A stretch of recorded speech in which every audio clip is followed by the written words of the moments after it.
আসসালামু আলাইকুম রহমতুল্লাহ। প্রিয় শিক্ষার্থীবৃন্দ, আশা করি তোমরা সকলেই ভালো আছো। আজকে আমরা ইংরেজি বইয়ের পৃষ্ঠা 15 এইসব পড়াগুলো আমরা শিখব। দিস ইজ এ পেন, এটি একটি কলম। দিস ইজ এ পেন, এটি একটি কলম। ইজ দিস এ পেন, এটি কি একটি কলম? ইজ দিস এ পেন, এটি কি একটি কলম? Yes, this is a pen, হ্যাঁ এটি একটি কলম। Yes, this is a pen, হ্যাঁ এটি একটি কলম। দিস ইজ এ হ্যান, এটি একটি মুরগি। দিস ইজ এ হ্যান, এটি একটি মুরগি। ইজ দিস এ হ্যান, এটি কি একটি মুরগি? ইজ দিস এ হ্যান, এটি কি একটি মুরগি? ইয়েস, দিস ইজ এ হ্যান, হ্যাঁ এটি একটি মুরগি। ইয়েস, দিস ইজ এ হ্যান, হ্যাঁ এটি একটি মুরগি। দিজ আর পেন্স, এগুলো কলম। দিজ আর পেন্স, এগুলো কলম।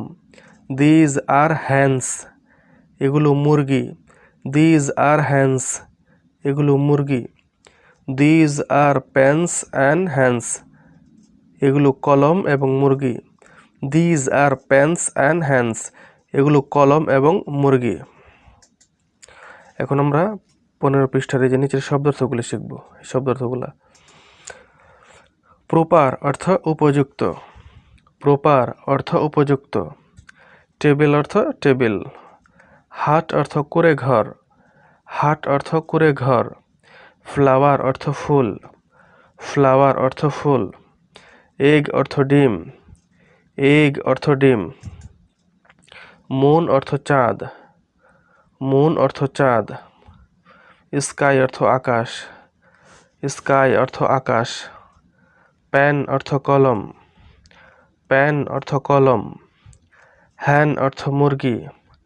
হ্যান অর্থ মুরগি। রেড অর্থ লাল। রেড অর্থ লাল। এক্সারসাইজ অর্থ অনুশীলনী। এক্সারসাইজ অর্থ অনুশীলনী। লেসন অর্থ পাঠ।